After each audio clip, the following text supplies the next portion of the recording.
junk journals in two totally different styles, created simultaneously.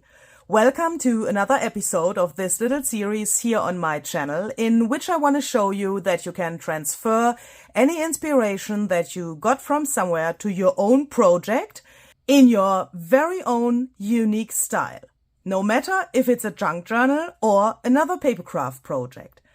In today's episode, we are going to create a soft cover for these signatures here, and we will sew them into the cover.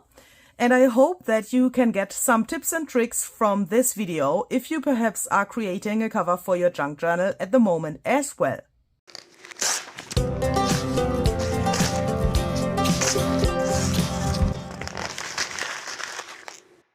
Hi there, this is Luise Heinzel. Welcome to my channel and welcome to another video. We are coming really close to the end of our junk journal making process here. I'm really excited. Making a cover for a journal is always a really exciting thing for me. If you perhaps have missed the other videos of this series, or if you're new to my channel, please check out the info box. The playlist about this whole series is linked down there, so that you can, of course, watch all of the videos that belong to this series in the order that I have recorded and published them, if you want to follow step by step and create along with me here. So, as I said in the last video, I have thought about how to make a cover for this journal, relatively long, but I stayed with my opinion that it is a good idea to create a soft cover for this. I think the proportions of this journal will get the best with a soft cover, and another reason is that I found a really nice fabric that matches the colors of this journal. In this video, you will see me creating the cover for this clean journal. Of course, we have also a grungy journal within this series. That cover I have created in my German video that is also online today. So if you want to see that, how I made it, you can find that in the German video. I have decided that I want to create both of the covers in a really similar way, but I can't do that simultaneously with my camera hanging here over my desk. And the other reason is I wanted to save myself some time, and of course I don't want to bore you with the same things with two different kinds of fabrics. The construction of the cover is completely the same in the German video, but perhaps you want to see that as well. Then you can find it, of course, on the main page of my channel as well, or in the German playlist of this series. When I decide for a material to make a soft cover, it's always not so easy for me. And I'm telling you that because perhaps you could have some problems with that as well. I think making a cover is always a little bit different. There are some rules or things that you can have in mind, but depending on the material that you want to use, the process is always slightly different, I would say. I have found this wonderful, really light upholstery fabric. This comes from my grandma, and I really like this. This shine of this fabric is absolutely gorgeous. It's relatively elegant, I would say, and I think this fits really well to the color palette of our journal, especially the colors in this matte ornament here.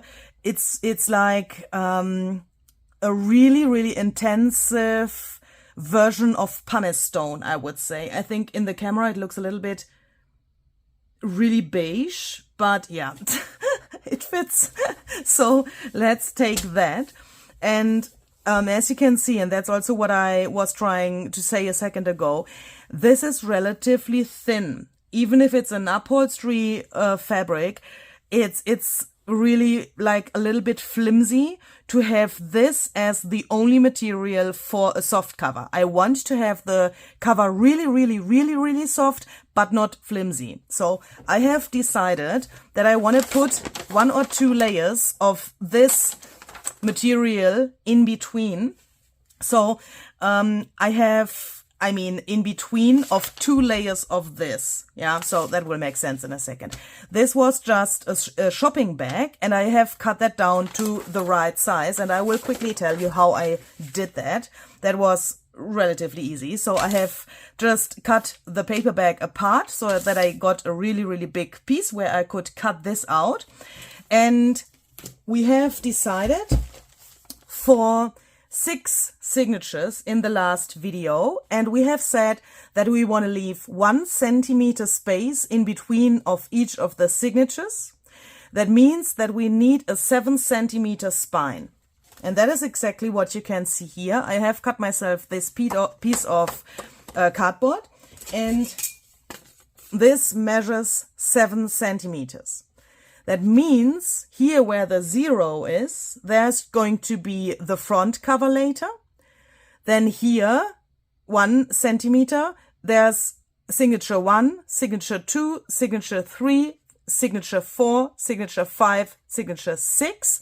And then here, where the 7 is, there will be the back cover of the journal. And when I have this, I can have my ruler here as well, and please imagine this was bigger. I put my paper here, and then with my ruler here, lining that up, I'm taking 1 signature. I know that all of my signatures are DIN A5 because I've used my digital printed paper. I have printed that to DIN A4, folded that in half, so I know that everything is DIN A5.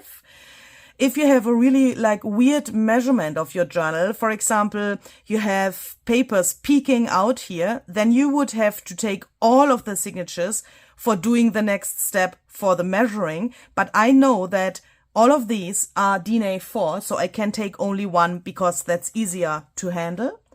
I press this down here so that I have my 7 centimeters mark here. You could also do that on the other side, but yeah, that really doesn't matter.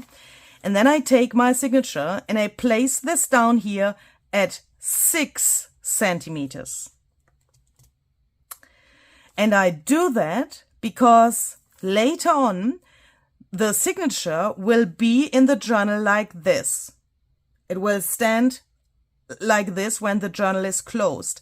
Let me just flip it to the other side so that you can see that better. When it's flipped to the other side, it's here at 6 centimeters. Meaning you will need this distance here. You want to have that in mind when you want to measure this width here. Meaning you take that and you line that up with here 6 centimeter, exactly there where your last signature will be, like this. Place it here, and then you can decide how much space you want to have here on the right and on the top and the bottom. You could also do it the other way around and double check that if everything is in the right place, just by placing it like this. Place the ruler here and do the same thing with 1 centimeter here, because the first signature will go here, there where 1 centimeter is. So you can place it there, fold it to the left like this. Now it lines up with 1 centimeter here, and you have the space here below the end of the signature, and then you can do the same and double check if everything fits here. If you want to know that very exactly, I have left approximately 8 millimeters on the top and 8 millimeters on the bottom, and the same here on the left and on the other side, of course, as well. And now, since I know that this paper is big enough and has the right measurements, I can take that. Let me quickly put my signatures out of the way. Now I can take that and I can take my fabric to glue that down. Of course, you could also, if you have a really nice fabric, I mean, a fabric that has a nice, behavior, you could also, of course, cut the fabric directly to the right size. But for me, this is easier to just take the paper and glue it down here and then cut around it. As you can see, I have already tried to cut a rectangle out of the fabric directly and it didn't work. I want to be honest, this is the second try of recording this process and I've realized that it's not possible to cut that out directly from the fabric. So I make sure that I have the left side of the fabric looking towards to me. So this is the side that I want to see later with this really nice shine. Then I try to get it as flat as possible. And perhaps we should also look on how the pattern is here. I mean, it would be cool to have this here on the spine, so that we get the middle of the paper directly here to this. That could be really nice. Let's see if that can become reality. I have no idea. Let's see. I will just make a little line with such a chalk that is made for fabric, and I will try to line up the paper with this line here. Okay, meaning we need the middle of this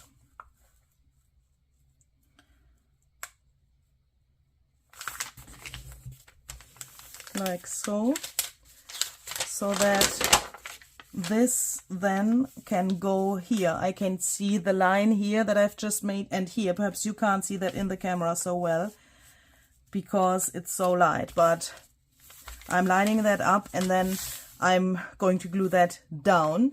For gluing, I'm going to use bookbinder's glue.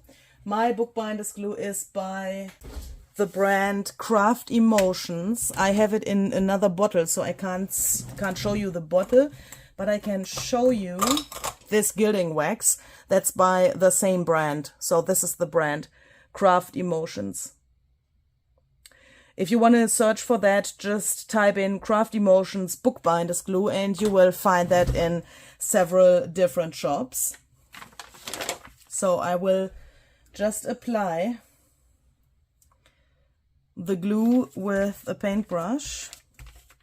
Make sure that I spread it out really well and that the glue is covering the whole paper.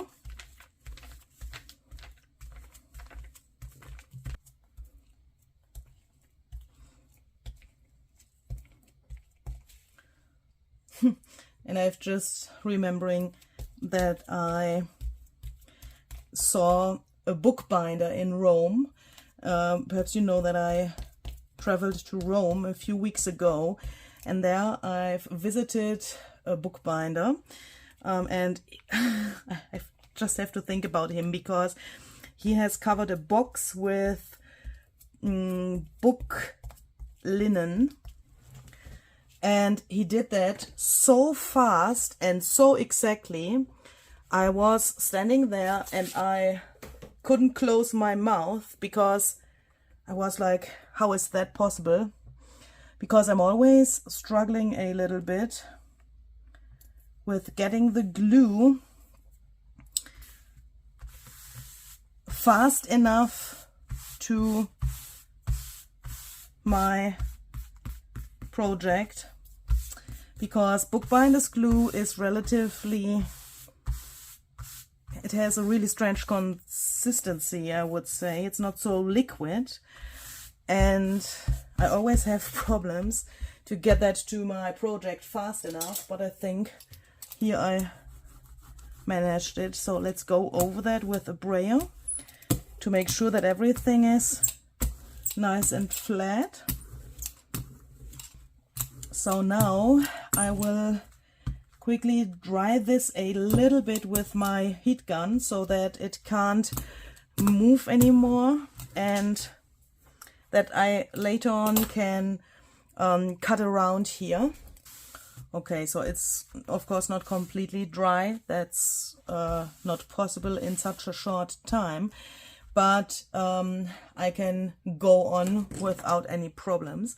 So I will just cut around here a little bit bigger than I needed, because I know from my try before to cut this that this fabric frays really extremely. So I want to make sure that I can sew around the paper bag now without any problems and without having a frame around that's too small.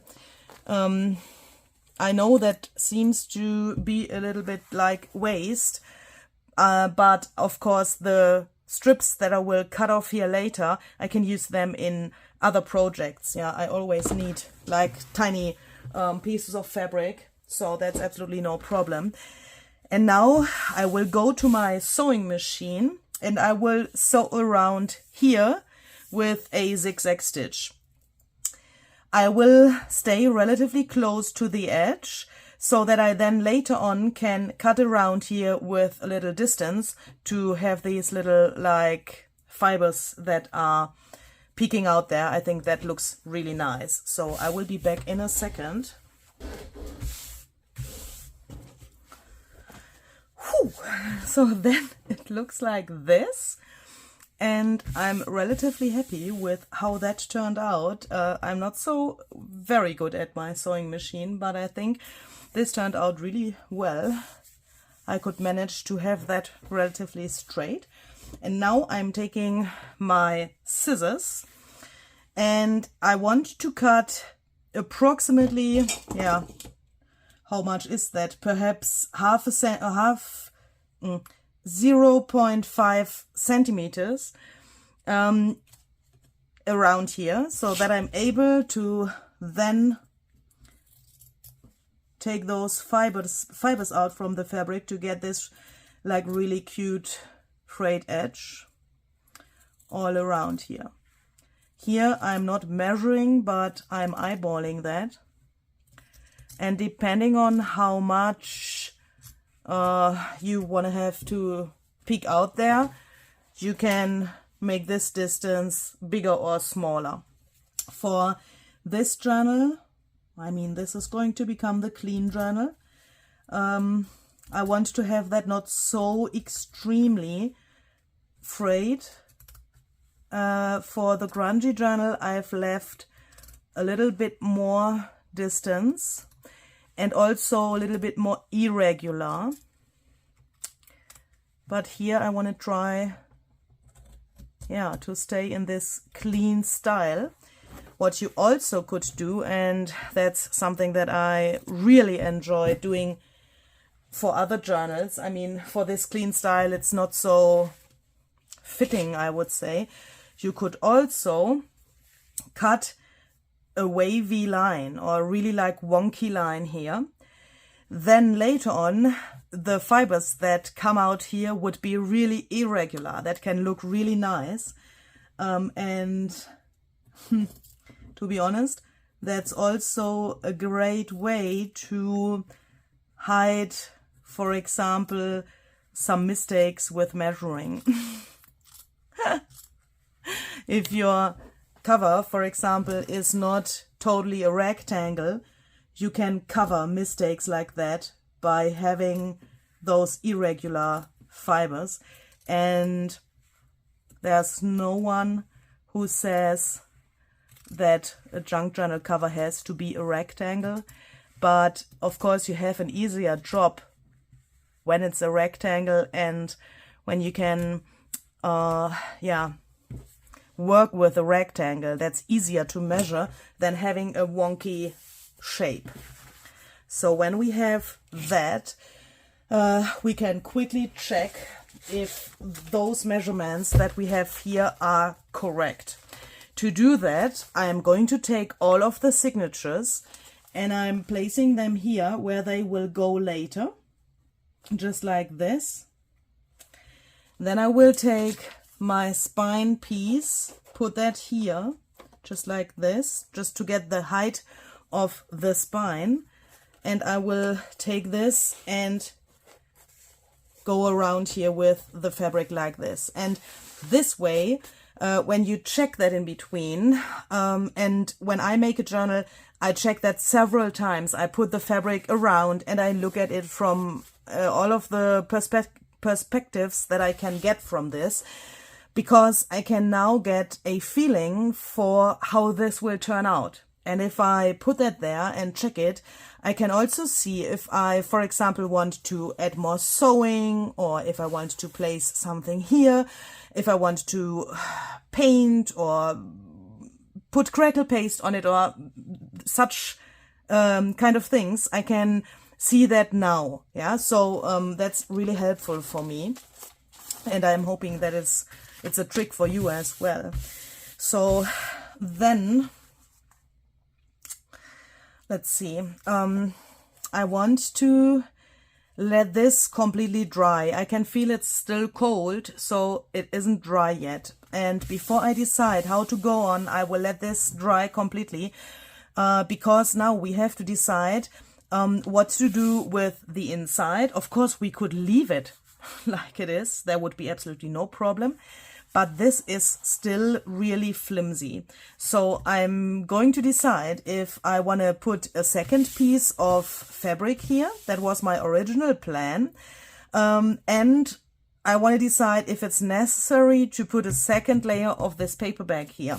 But that I can only decide when this is completely dry, to feel how stiff it gets when it's dry. So I will be back in a second when this is dry. So this is completely dry now, and it's unexpectedly stiff and sturdy. Really, really strange. I haven't expected that, because the fabric actually is relatively thin, as I said. But that brought me to the decision to leave only the one layer of the paper bag here. And then I have made another decision. First, I thought I want to put the same fabric like I have on the outside to the inside as well. But I've changed my mind, and I have chosen this piece of fabric here. I bought this in Rome a few years ago, and I really like to share this fabric. When I saw it, I was like, oh my goodness, this is my fabric. These are my colors, and this is so beautiful. And I bought a really, really big piece of that, and I like to include that into my journals, because yeah, then I can share it with some of you out there. And perhaps you might wonder about the colors. In the Clean Journal color palette, we haven't had those colors. But when I take this and I place it here, and I imagine that the journal later is opening approximately like this, it's just gorgeous, isn't it? And I thought, we have a tiny little problem with the colors, because we don't have those colors during the journal. We have this like bluish gray in my printable here. In the camera it looks really different. Why is that? I mean, what is that? It's strange, but when I look at it with my eyes, I can see that this is the same color, or nearly the same color. And I think that can work, especially then when we take pieces of this fabric and make perhaps some page tabs or something like that for the pages. Then we have this included into our clean style. And I think that's okay. Yeah, so when we have that, oh, and I have also sewn around here, as you can see. I like to do that because when I have this finished later, and this fabric is in the inside of the cover, and you have it like this, and when it's attached, oh my goodness, I'm so sorry. When it's attached to each other, then you can see the sewing around here. And you would expect that you see sewing in the inside as well. And when that isn't there, it looks a little bit strange to me, because then you can see that the fabric is just glued down instead of sewn. Do you know what I mean? So that's the reason why I like to sew around it. And the other reason is that you can, of course, avoid that those fibers fray out too much to the inside of the fabric. So this way you can stop them from fraying out. And I'm just thinking, since I see this black sewing here, I have had this below my sewing machine this way. So I have a black thread for the top part of the sewing. I don't know exactly how that is said in English. And this is the bottom thread. Is that the English word? I don't know. So that's the reason why this is so light. I have two different colors in my sewing machine, and I'm just thinking to sew around this again, but from here, so that we have black around here. To me, this looks a little bit boring, and even if this is the clean journal, I want to have this contrast with the black, I think. But I'm thinking, shall I go around with a straight stitch or also with the zigzag? I think I will take zigzag so that the outer frame of the cover gets even sturdier. Yeah, I will quickly do that and then I will be back. What do you think? That looks so much better. That's absolutely great. Okay, so we can take this and put that aside for a moment, and then we can take this piece here and first find the middle of that so that we are able to glue this piece for the spine to this piece, because I want to make a hidden spine. I think I haven't mentioned that yet.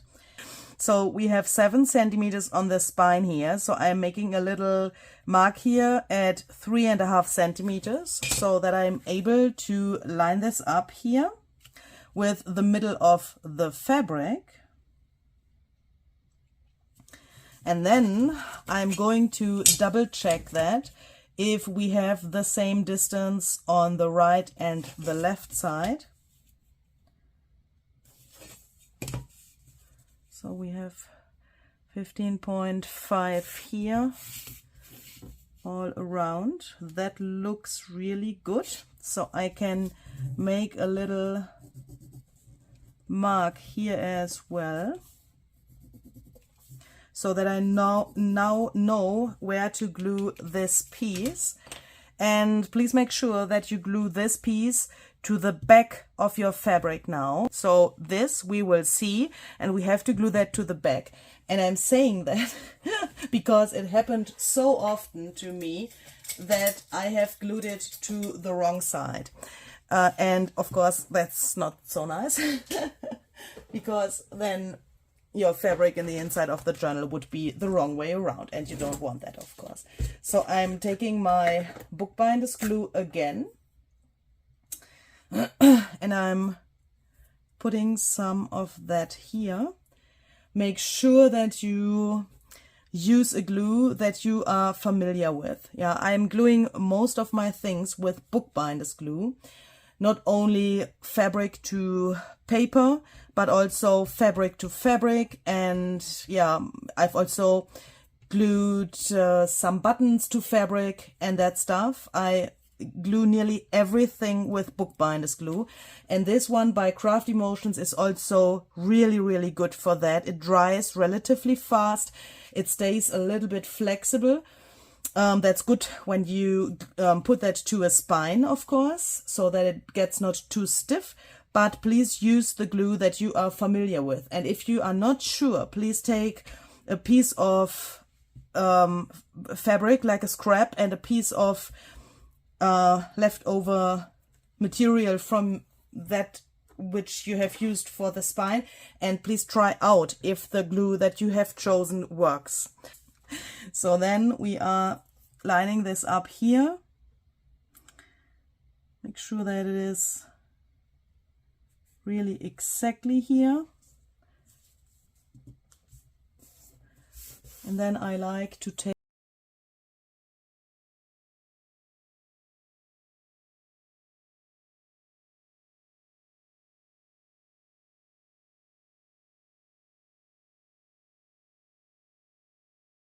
then perhaps you want to try out how thin or thick your fabric is.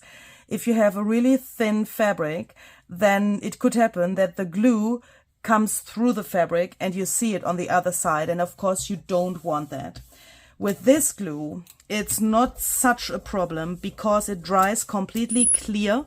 You wouldn't see it, but it also depends on the fabric that you use, if you see it or not. So here, as you can see, nothing has seeped through. And I like to use a brayer to go over this, like so, instead of flattening it with my hands and pressing it with my hands, because I want to make sure that I don't stretch the fabric. Otherwise, those threads could get like wonky and the pattern could get wonky as well, and the whole piece wouldn't stay a rectangle. That's the reason why I like to take a brayer. And now we have to make sure that this is completely dry before we go on with the next steps. So when this is completely dry, I'm taking out those fibers here. Do that also carefully so that you don't stretch the fabric and don't get it wonky. And I'm doing this now because this way I can see better later where I glue this piece. That will make sense in a few minutes, hopefully. Yeah, I don't know how I can explain that. And if you don't have a sewing machine, you could also do a little trick to make sure that this doesn't fray too much to the inside. You can take some glue and just put that all around the edges of your fabric to stop those fibers from coming out here. That works really well, and it's a good trick, I would say, if you don't have a sewing machine. And then we can just turn it around like this for a second to decide in which direction we want to use this fabric on the inside of the journal. Here, I would say it's relatively clear that we want to use it in this direction and not upside down like this. That looks a little bit weird. I mean, ooh, actually, it doesn't look weird. What do you think? I mean, it would work as this, like this as well. But if you perhaps have animals on your fabric, or yeah, something else, cars or things that would look weird when they are upside down, please make sure that you decide how you want to have the fabric. I think I want to have it like this, even if the other way would work as well.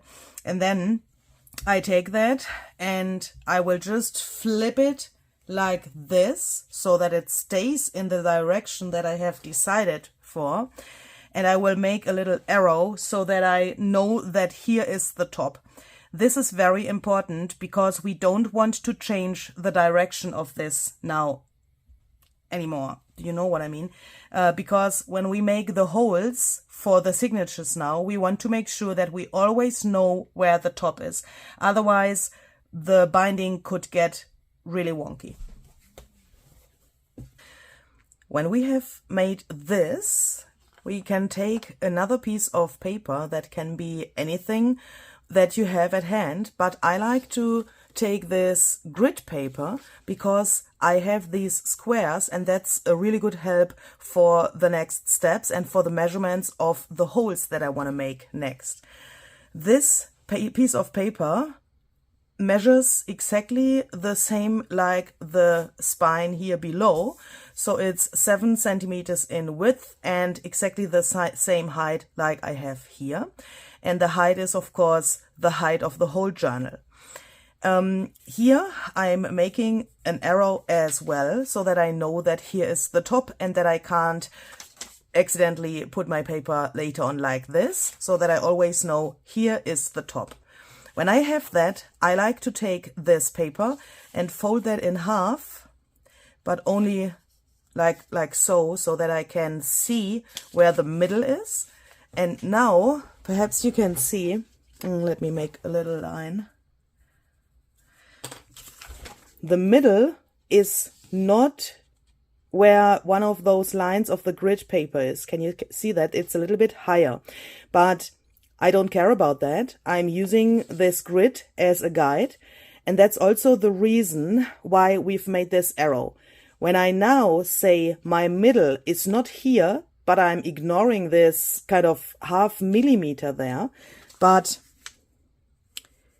my middle is here on this line. You can imagine if I now make the holes and later on turn that around accidentally, then everything is not correct anymore. But I want to use the grid as my guide, and that's the reason why I'm doing that. I'm searching for approximately the middle and then taking the line that is the closest to the fold that I've made. Hope that makes sense. And when I know that here's the middle, I make a bigger line so that you can see that better in the camera. Normally I wouldn't do that because I have those squares here, but I think like this you can see it better. So now we have the middle here, and now we have to decide where to make the holes. I want to go with a 6-hole stitch. Of course you can do any other kind of binding as well. But when you look at this, I'm placing one signature here so that you can imagine that better. If you would have, for example, only 3 holes, you all perhaps know this 3-hole pamphlet stitch, then you would have approximately 1 hole here, 1 in the middle, and 1 on the bottom here. And for me, for such a big journal, this is DNA 5, yeah, that's not enough. It seems to be not sturdy enough in the end, so I like to go with 6 holes. The first 2 holes I want to make somewhere here, so I'm going to decide that relatively I'm eyeballing that, but when I have this grid paper here, I'm going approximately 4 centimeters from here to here and 4 centimeters from here to here. So I know that one of those squares is 0.5 centimeters. So 2 squares are 1 centimeter. So that means I can easily count them. 1, 2, 3, 4. So that has to be here. And to the bottom as well. 1, 2, 3, 4. So that I can make 2 dots here for those holes. I have to make sure that I have this centimeter here and here, of course, because we've decided for 7 centimeters spine. That means in between of each signature has to be 1 centimeter. And if I found this first dot here and the second dot here, I can just take this and make the others here so that I'm sure where I have to poke the holes and that I can't make any mistakes. Now this should be 6 dots. 1, 2, 3, 4, 5, 6. Meaning we have 1 centimeter on the left and the right, and then we have the signatures here with 1 centimeter distance in between as well. The same I can do here. 2, 3, 4, 5, 6. And now the next, this was relatively easy, yeah? These holes have to go somewhere in the middle to hold the signature in the journal. But for the 2 holes that I need here and the 2 holes that I need here, I like to take one signature and place that next to the template here. And I like to take this, and it's easier when you do it like this and put it on top of this paper, then you can see it way better. And I'm centering this now. You can see that here we have a little distance and here we have a little distance as well. That should be exactly the same distance. Later, it's more important. Now I can eyeball it. Later I will measure it. Yeah, but for now I can center that so that it's approximately in the center, and then I can decide where I want to make the holes here on the top, because this piece of paper is longer than the signature, of course. And I want to have a hole that is somewhere here on the top, but I don't want to have that too close to this edge. Meaning, if you have a journal where this piece is way longer than mine here, you could get a really big problem. Some people like to have a really wide frame around the pages, and with that, the position of the hole can change a little bit, of course. It can't be always the same. For example, if you have signatures where you have really long and massive page tabs on the top or on the side or on the bottom, you perhaps want to have more distance here so that this frame of the cover goes all around and protects those page tabs from being destroyed by putting the journal in a bag, for example. And depending on this distance here that you have here, you have to think about where to make the holes. And I like to do it like this. I want to have a hole somewhere here, but not too close to the edge. So I'm looking here where those squares are and where a good position would be.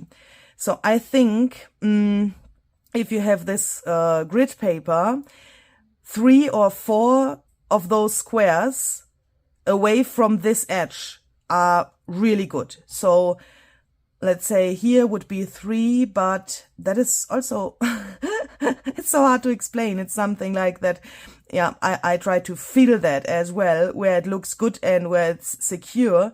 So let's perhaps go here to the 4th square. Now you can see we have, this is approximately, it's approximately 2.2 centimeters away from this edge, and I think that's okay.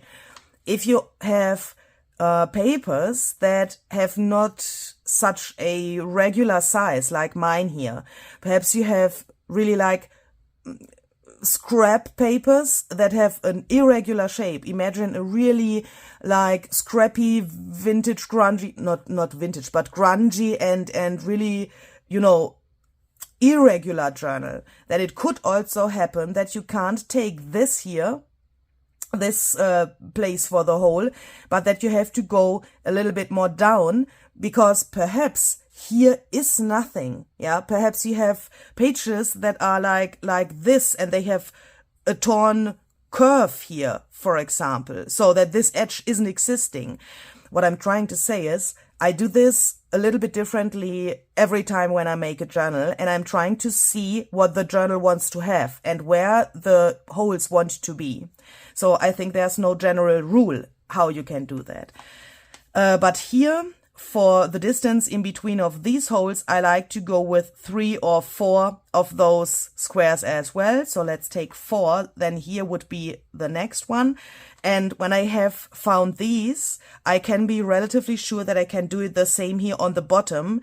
Yeah, you know, you've heard what I've just said. It could also happen that you have a corner here and nothing here. Then please do the binding here where it can grab the most of the paper, and be sure that you are not too close to the bottom edge here. So here we can just count that 1, 2, 3, 4, 5. 1, 2, 3, 4, 5. That would be here, but let's do it the other way around. Let's count from here. 1, 2, 3, 4, 5. 1, 2, 3, 4, 5. That would be here. Yeah, I think that's good. And then we have 4 in between so that we can make the second one here. And now we have 6 holes in total, or 6 positions for holes. Here are no holes yet, Louise. So this is my guideline for making the next holes for the other signatures. So I can just go ahead and make these little dots here to be sure that I don't forget one when I poke them into this paper and my spine now. And I also like to double check this because, yeah, you know, when you make holes, you want to make sure that everything is in the right place and in the right, you know, you don't want to miss a hole because that would make really much trouble later. So let's double check that. We have 6 here, 6 here, 6, 6, 6, 6. Okay, and like this, 6 in total. Next, we are going to need something to protect our table. I like to use this book. As you can see, I've poked a lot of holes with the help of this book. And do you know what? I always think when I have this in my hands, if it would be possible to take the pages out and use this as journal paper as well. I mean, how crazy is this looking? That is absolutely gorgeous. Perhaps I will one day deconstruct this book and make a journal out of it. So I'm taking this and placing that here to my table. You could also use something smoother, like squishy foam pad or something, but I tell you why I like to use a book in a second. So what I like to do is I like to put this here, and then, yeah, with making many journals, I mean, this is, I think, yesterday I have checked it. I think it's journal number 30. I'm so sorry. I think it's journal number 93 or 94 that I'm making. So that's over 90 journals that I have made with this method. And I can hold this in place without fixing it here, yeah? But if you want to hold that in place with the help of something, I can't recommend paper clips. In the past, and you will see that in some videos that I have uploaded in the past, you will see me doing that, but I can't recommend it anymore.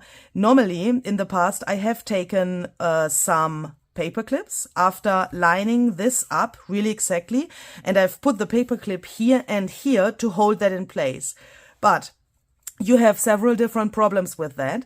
When you put a paper clip here and this piece of paper or cardboard is like flexible. It's not like a chipboard or something. I mean, a chipboard would be really, really hard. Yeah. So when you make a hardcover book, for example, and you use the original spine, then sometimes this is really, really stiff and hard. Then a paper clip would be absolutely no problem. But if you have something like this that is flexible, and you would take this and fix it here with a paper clip, then it could happen that it bends a little bit like this. And that makes the whole distances some kind of weird. The paper has to be really flat on the spine. And for that, I like to just hold it in place, because I know with over 90 journals I can hold it in place and it will not move. But if you want to stick that there, just take some masking tape or washi tape or something that is not sticking too much, because I want to be able to remove this template here later for making the holes into my signatures as well. So I will use the same template for making the holes into the spine and into the signatures. So I want to have something here, a tape or something similar, that holds it, but that doesn't destroy it, if that makes sense. And when I have that, I double check that with sticking it down, it hasn't moved. So it has to line up here, of course, and here. And then I am going to take my awl and I poke the holes. So I'm also pressing the paper down, because here, you know, it's like loose, but I want to make sure that it is really in place, and then I'm going to poke my holes. And I would like to tell you why I don't use a more squishy like foam piece, but why I use this book. Because an awl, I don't know if that is with every awl, but my awl is thicker here on the end, and it gets thinner here to this really like sharp and pokey end. And if I would use something that is really smooth and squishy and I would poke into the paper, it could happen that I poke not only until here, but that the awl is going through the paper until here, for example, depending on the thickness of the squishy thing that you have underneath. Do you know what I mean? And this would make a way too big hole for me. So with my book method here, I can make sure that my awl goes only until approximately here into the paper, and my hole is there, but it is not too big. Because I think there's no better thing than having two big holes in the spine now. And you could also get some trouble when you have fabric that you've glued to this spine piece. That's exactly what we have here. I will show you in a second what I mean. This fabric is relatively like a friend to me because it's not such a diva like other fabrics, and perhaps you've heard that I just said diva and not the other word that I normally would say. I've learned something from Barbara. Thank you, Barbara. So when I have this, I can show you the other side of this, and I can tell you what I mean with this like diva fabric problem. When I now turn this around, you can see here on the lighter parts of the fabric, I can see the holes really, really well. And later on, when I sew in the signatures, I work from this side, of course. And when I see this here, I can be happy. But can you see this here? Here on this darker flower, I nearly can't see the holes. And also here, it's really, really hard to see. And of course, there are some fabrics in this world that would be way more difficult to handle. If the fabric is way thicker, or it has this like fur on it, then it could be a problem to see the holes from the other side. And I like to put a little bit more effort into this by just taking this now, and I'm holding that with my fingers or with my hand, and I'm poking through here again carefully so that I can make sure that I can see the holes from the other side later as well, really, really well. And here I can control really well how far I poke the awl into the hole. With like a foam pad underneath, for me that wouldn't work. But of course, please do what works for you and use the things that you have. But I think a book is available for every one of us. And by the way, this is a soft cover book, yeah? So this is like really soft. A hardcover book would be perhaps a little bit harder to handle. So I can recommend to use a soft cover book for that. So when I have this and I turn this around, I can see that I can see my holes way better now. So then we can take the book and put it away. This here we will need in a second. And this is what we have to do now, and what we have to use now. So we want to make sure that our arrow is here. And now, I don't know if I have mentioned that yet, I like to really like double and triple check that. When I've made the holes and I've turned, for example, the fabric around to be able to hold it better, then I double and triple check that this arrow is pointing to the top before I turn this around, because now we are working on this side of the fabric. And I'm saying that so extremely because it happened so often to me that I had the fabric like this and I thought, okay, I have my holes. I can now sew in the signatures. I have seen the holes here and I've started sewing, and then I realized that this is the wrong side because, of course, we don't want to see this later. Yeah, this will become hidden later. And this, of course, is the wrong side of the fabric. And it happened so often to me that I used the wrong side of the fabric, especially when you have a fabric that is not printed here, but that has something like a color in color pattern. Do you know what I mean? Then sometimes from the other side it looks beautiful as well, and you could change up the direction. So here is the arrow on the top. We are going to turn this around and we are going to work on this side of the fabric. And now you can decide from where you want to start. And to be honest, with over 90 journals that I've already made, I'm still not totally sure if it's good or if it's better to start with the first signature or if it's better to start with the last signature. Depending on how you handle that, it could be easier for you to start with the last or with the first signature. Please try that out when you make your journals. Sometimes I have the feeling that with the last signature, starting with the last signature is easier, but please do it like you want it.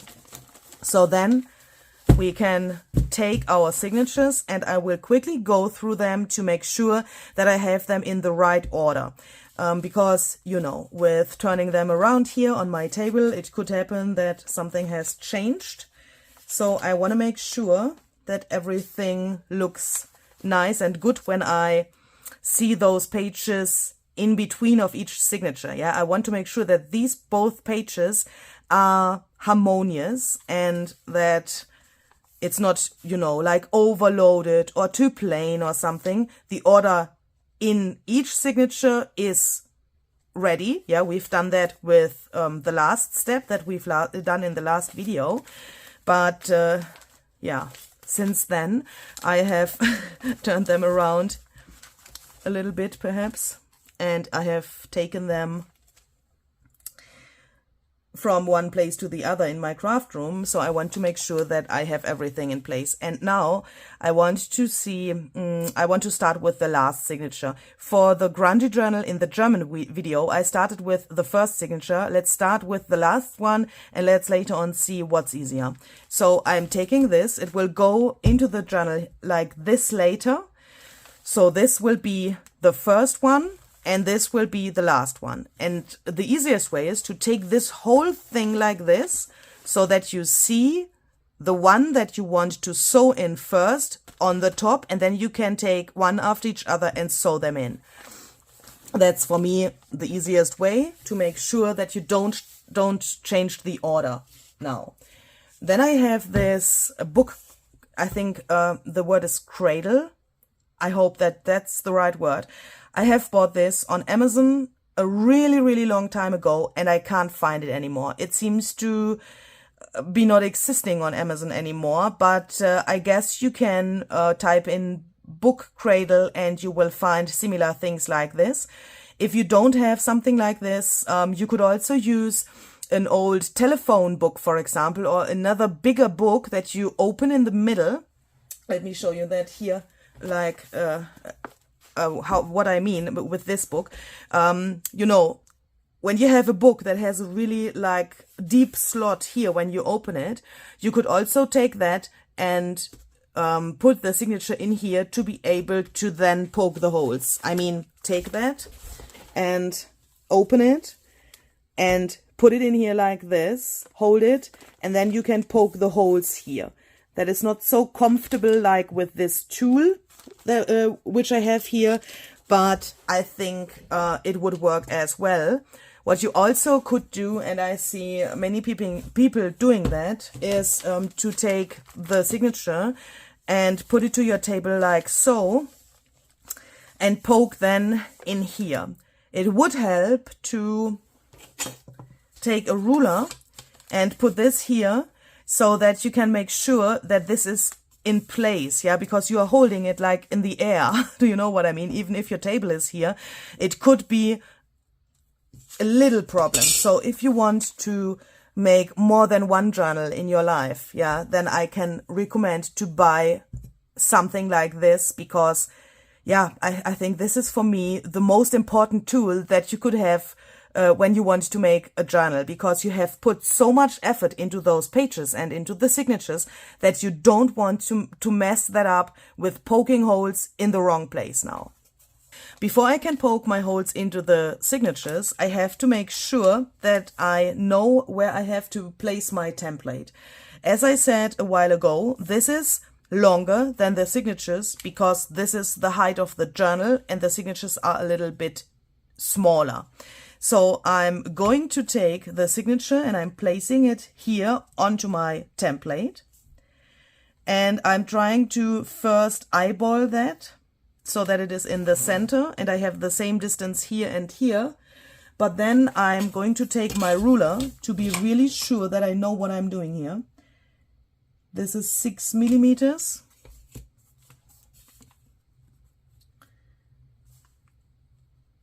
And this is 6 millimeters as well. Oh, I have good eyes. I press that down, take a pencil or something, and I make a mark here and here. So that I now know when I take this as a template that the signature has to lay in between of these marks. This way I can make sure that they are all in the right position later and not one like this and one like this extremely. Yeah, do you know what I mean? So then I'm going to take my little tool here, and this is also the point where you can check or have to check if your pages are all in the right direction. Yeah, perhaps you have put together your signatures and you want to double and triple check that in this point again. So with butterflies it would be not so nice if some of those would fly upside down. And you can also, of course, vary the position of the smaller pages now. So you can play around and look here, for example, I want to have that a little bit higher so that we have this color here and this color here. That makes a really big difference. Look, now it's gone. You wouldn't see it later. And when we place it like this, we would see this brown here. That goes really well with this. So you can like adjust those tiny details in this step. And I have to stand up from my chair because otherwise I can't see anything. Make sure that everything is really nice in place. And please also don't flip only to the until the middle, yeah, because I have changed something here. I have put this page higher than it was before and this one as well. And it could happen that it looks strange here in the other half of the signature. So perhaps you could think, okay, when I have checked the half of the signature, everything must be okay because on the other side there's only the rest of the paper. But sometimes it could look strange if something has gone more to the top in the front part, then it could look strange in the back. So please make sure that you check everything. And when we have that, we can go back to the middle and then we can take some paper clips. And just yesterday I have seen a video from my friend Barbara at 49 Dragonflies. She has given one of her journals a little bit of love. She has, what is the word? Oh my goodness, I have forgotten the word. She has taken an old journal and she has taken it apart and then she has put it back together in a more harmonious and handy way. And she said in that video that she likes to put the paper clips on her signatures only on one half of the signatures, meaning here, but not here. Because she said she has the feeling that then this here in the middle is like more closer to each other and it's easier to handle and it doesn't move so much. I guess, Barbara, and all of you out there, that's because you, Barbara, don't have such a book cradle. I have the feeling that when you have this loose without this tool, it can help really to put the paper clips only here and leave them out here, as Barbara said. But when you have something like this or another thing where you have an angle and you can press this in here, it can't happen anything when you fix it like this. I mean, when I take that out, it's really like, yeah, it's everything is in place. But I have seen that yesterday and I thought I want to mention that so that you can have that in mind. If you perhaps don't have such a tool and you want to try out different methods to poke the holes, try out to put the paper clips only here. And if that works better for you, please do it like that. And Barbara, thank you for that advice, because I've never thought about that. Because, yeah, when you do something that works for you, then of course you don't think about alternatives. That's sometimes perhaps not so good. Because perhaps you could find a way that's even better than the one that you've done over 90 times. So now I'm lining this up here in between of my marks. So you can see the one is here and the other one is here. And the signature is laying in between there. And now I'm following just the line here of my holes. I mean, I can see that with the grid where I have to poke now. So the first hole goes, ooh, of course here, that was a little bit too much perhaps. I'm trying to make the holes not too big. The first one was a little bit some kind of a fail. Be careful, because it's depending on the amount of pages that you have in one signature, how strong you have to press. So now we have 6 holes and you can see it's really easy. I even don't need another template. Yeah, the first hole goes exactly here, the second here, the third here, because you know, here are my rows that I've made before, and I can just follow the row and I can see exactly here with this printed line where I have to poke. When I have that, I leave this signature in this tool for a moment. I'm going to take my piece here back. And where is my thread? Ah, here. And for this, I'm going to use this thread. This is really sturdy, but it is also relatively thin. Can you see that? So I like to double up my thread for this. That is not necessary. It's only, yeah, that because I like it better when it's later on. I mean, when later on we can see the thread here in the middle of each signature, and I like it better when a thin thread is double. That is not a sentence, Louise. That is really not a sentence. Holy moly. You know what I mean? Do you know what I mean? I hope so. But if you have a thread that is really sturdy, of course, you can also take it only one time. Yeah, you don't have to double it up. It's just a thing that I guess is also part of my style, that I do it like that. And please don't ask me how long I make my thread. For some binding techniques, there are like rough rules. For example, this 3-hole pamphlet stitch that you perhaps know, there I think you take 3 times the height of the journal for the measurement of the thread. I can't give you measurements because I really hate to measure that. And for me, it's also like, it's depending on the amount of pages that you have, how long the thread has to be. Because if you have more pages in each signature, you need a longer thread, of course, because, yeah, there's more distance between the thread and the spine. But there's absolutely no problem with taking a thread that you have and then just take a piece, go to your first signature, sew it in, see, do I have some of my thread left? If yes, take the second one, and so on. And if the thread has come to its end, then just take a new one. Because if the thread with this is too long, you will struggle around the whole time while you are trying to bind the signatures into the journal. Because we have 6 signatures here, yeah, and if I would measure that, I would have a really long thread, and it can happen, and it will happen, that the thread goes here to my lace, and it goes to the page, it will hang here at the paper clip, and then I have to remove it. That destroys my nerves, and because of that, I'm doing it like this.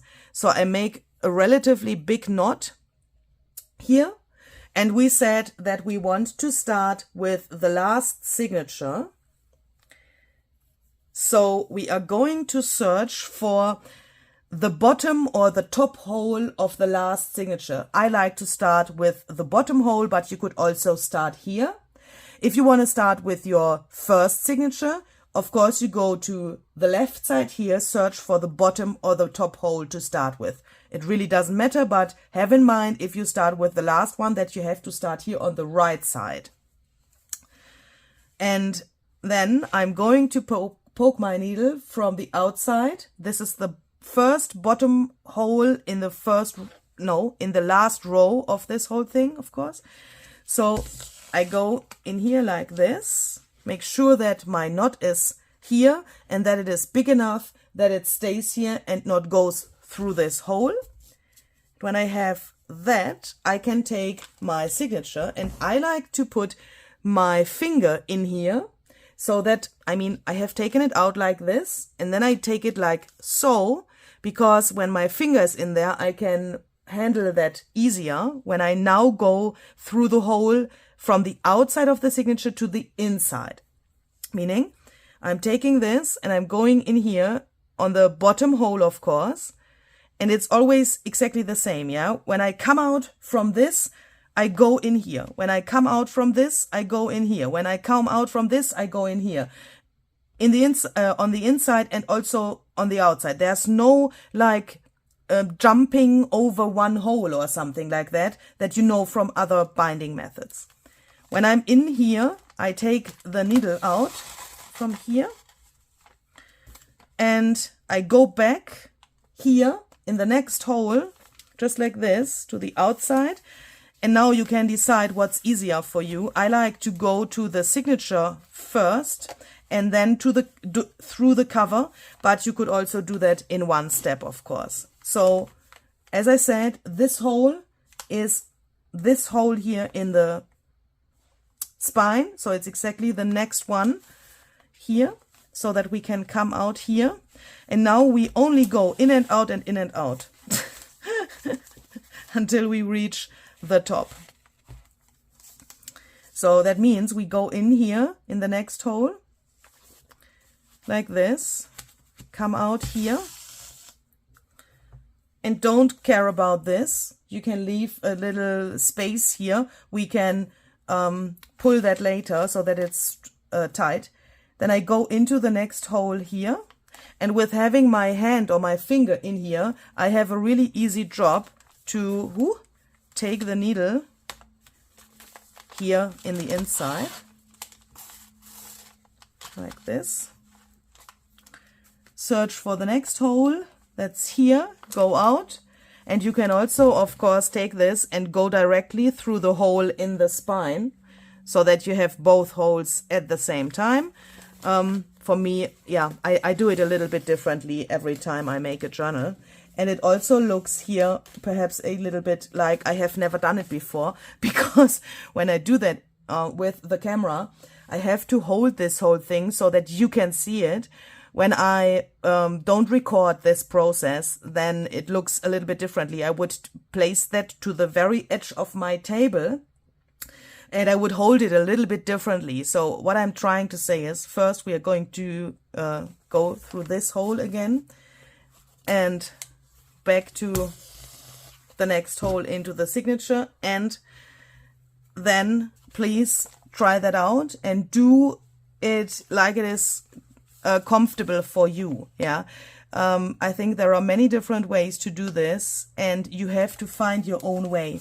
It's really hard to give you an advice because, yeah, you know, some people like to have that really close to their eyes. Some people like to have it on the edge of the table and so on. Some people have also some other things that they put underneath so that they can work better. There can be so many different things that could work better for you. So please try to find that out. I'm going back into the last hole here and then into this top hole here so that we come out on the very top hole here.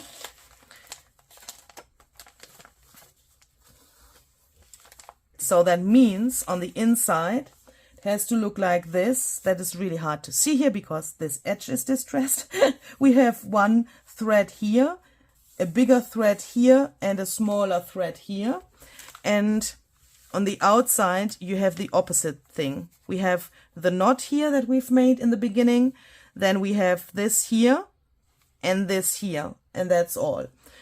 And as you can see, this is moving around, so this is not tight enough yet. I like to do it like that. When I come out on the top, I like to turn the whole thing around,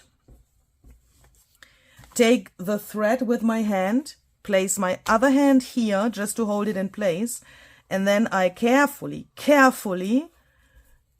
do it like this and pull the thread so that it is nice and tight. With two threads that I have here, I also like to do that separately because sometimes one could be more loose than the other. So I want to make sure that this is really tight, but not too tight. How can you check that? Here you can see it's nice already, but I can recommend to flip the signature like this and look really close to this area and look really close to this area. And that I'm doing with each of the signatures, because sometimes it can happen that you have a tiny little distance between, how can I explain that, between the hole in the signature and the hole in the spine.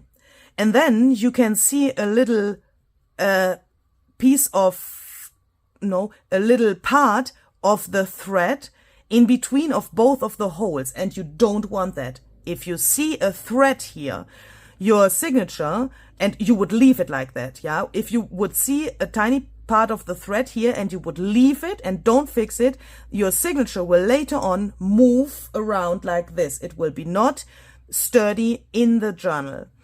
It can also happen that you get a little like loop here. It could feel like the signature, for example, that happened so often to me.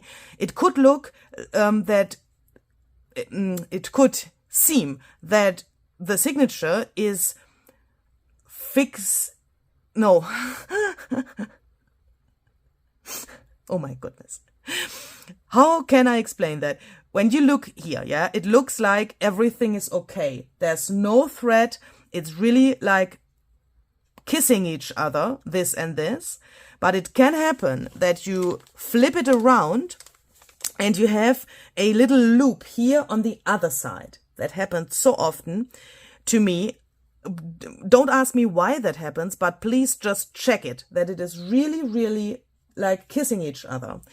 And how to know how strong to pull here. If you have a hardcover spine, then it's really no problem. You don't want to tear the thread, of course. You don't want to tear something here. Yeah, so you have to do that a little bit with control. But when you have something like this that is flexible and you pull too hard, it could happen that you get a hole here. Yeah, then I try to do it. Then it looks like this, and you don't want that. It could happen when you pull too hard that you get like a wave here, and then this is like so, and you don't want that, of course. So please make sure that everything is in the right position before you go on.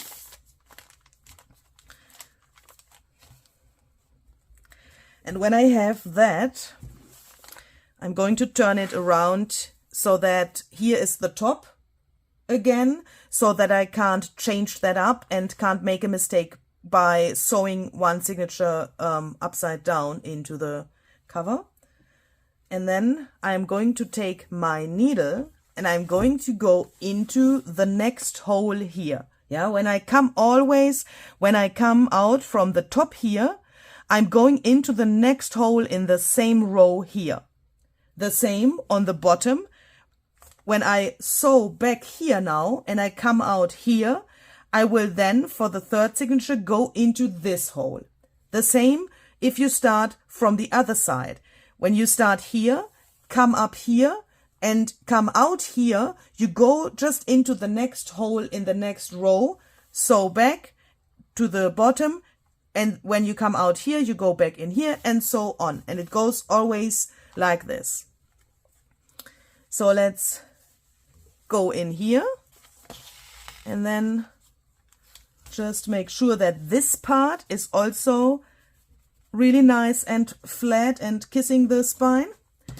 And when we have prepared that, we can take the next signature and I will do exactly the same thing. I will put it into my thing here.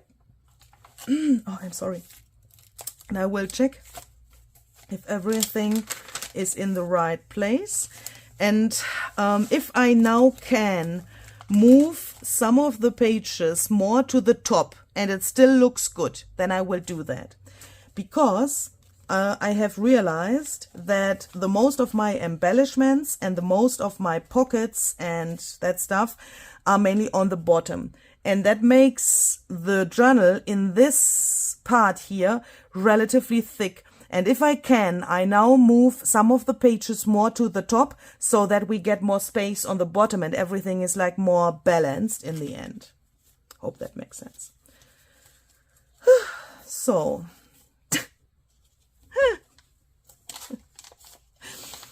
and I have the feeling that I am a little bit like aggressive today.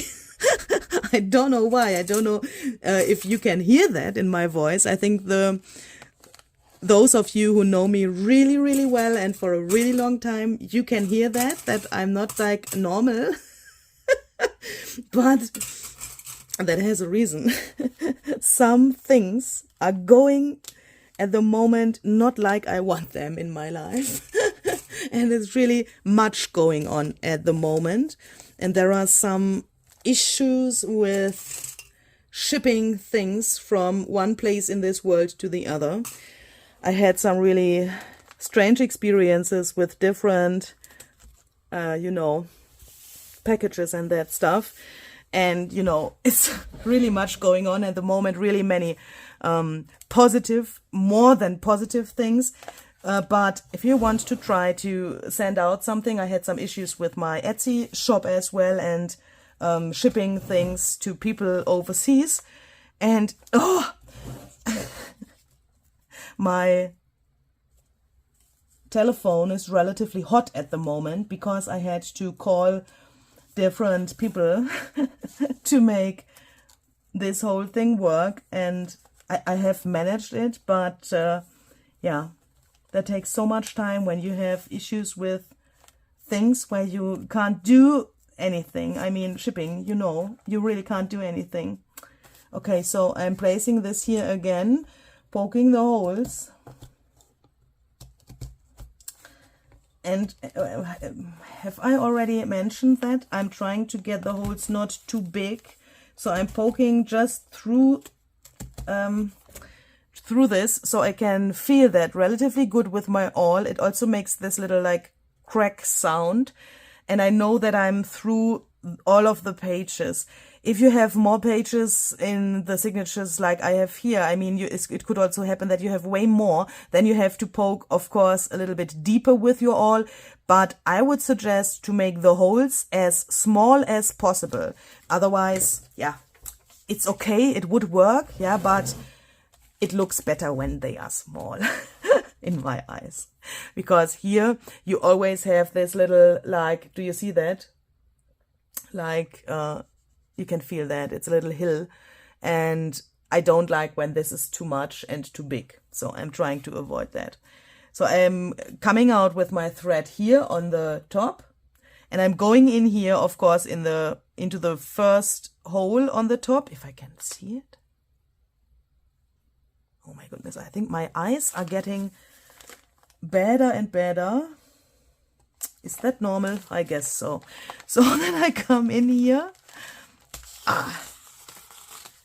like so, and then I'm going back to the second hole here, to the outside, into the next hole here, and I'm doing exactly the same thing like I've done before.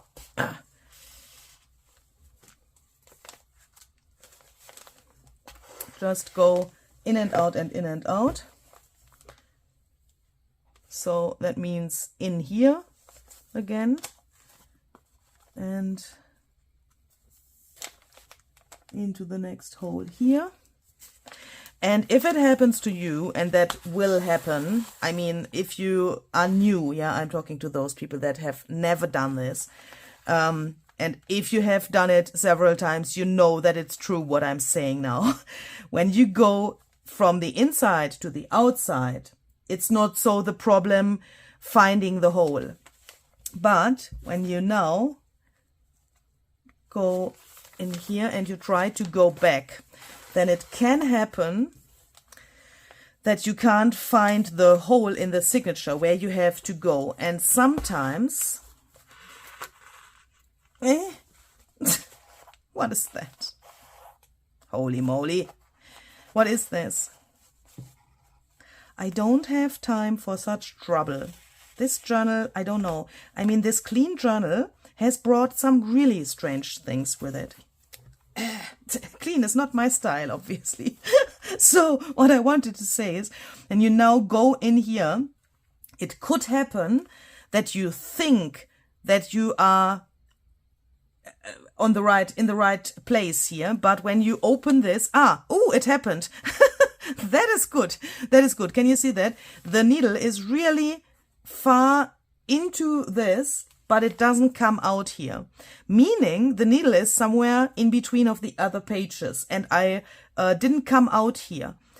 Please, when you go from the outside into the signature, do that with control, slowly, and try to get this feeling when you so that you know when you poked into another paper. Yeah, so if you go in here too fast, it could happen that you poke into one of the other pages there, and perhaps you don't want that.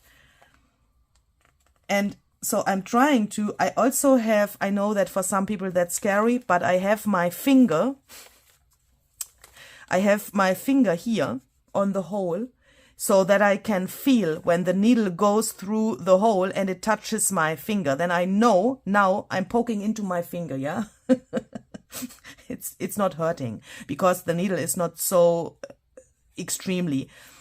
But when you do that, you know when I come in here, I'm here and not somewhere else. So that's, for me, the easiest way. And please don't be scared. I have never seen blood here on my finger with this method. I know that some of you really think about those things, and sometimes you are afraid. And when you see what I'm doing here, I often heard things like that. Don't hurt yourself. But you can be sure that I'm careful with that. So when I'm here on the bottom, we do exactly the same thing like before. You can see we have all of these distances here. We don't want that. So now we can just put it here like this. Open the signature. Pull here carefully on both of the threads.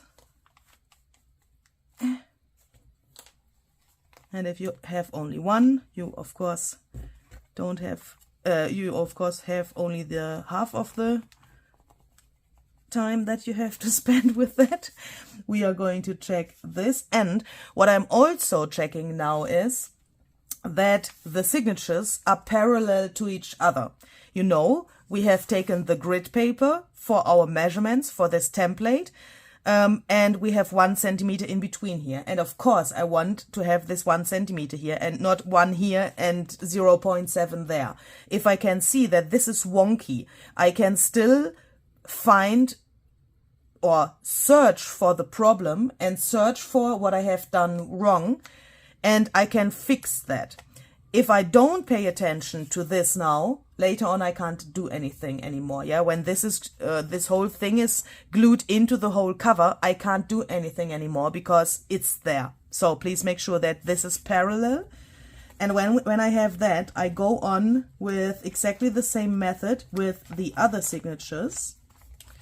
Let me just quickly check what's going on here. Okay, so that means I go into the next hole here because I'm coming out on the bottom here. I'm going into the next hole here, and then I sew through the next signature to the top, go into the next hole here, and so on. And I will sew on the other signatures, and then we will go on by putting this into our cover. So here we go.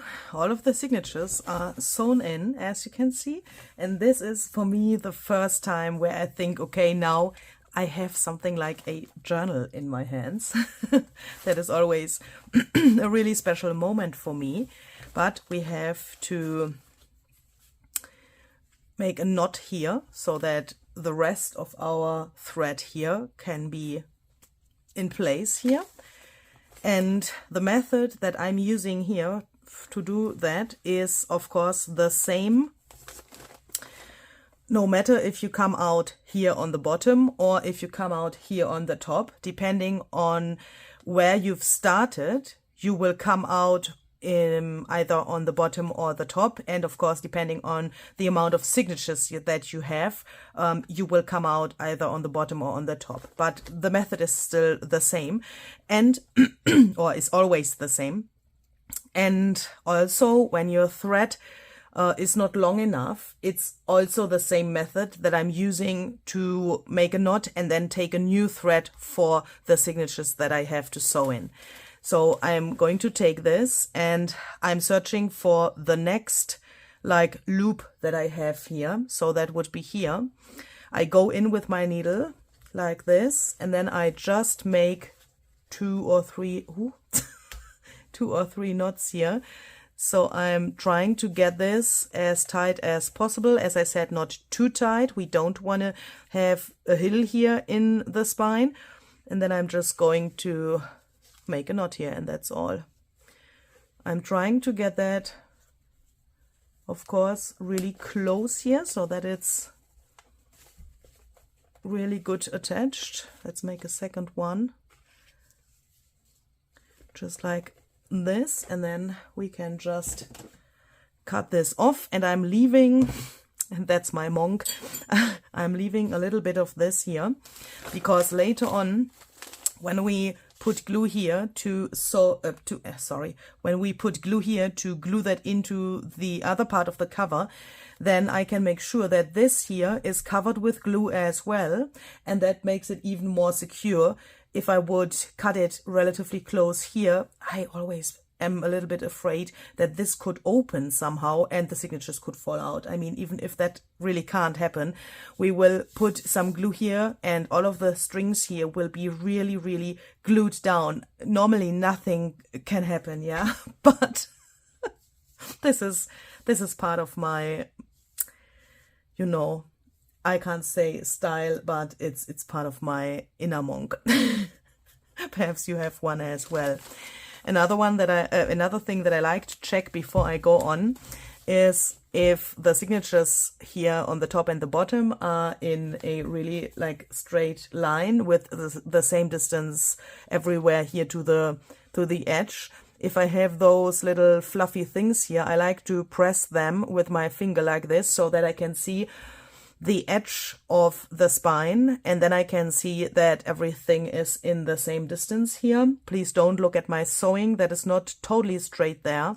Don't be confused when you see that, and you perhaps also made, you could also have made a little like wonky stitching here behind that. Don't be confused. Sometimes this is straight, but it looks not straight because of your stitching. And that's why I like to do it like this, so that I can see the edge of this piece behind, and I can be sure that everything is nice and in the right place, even if my stitching is a little bit wonky. And what I've just experienced is, and I'm a little bit surprised about that I found it out so late. I mean, yeah, as I told you, I've made over 90 journals, but I've just decided for myself that it's really easier to start with the last signature.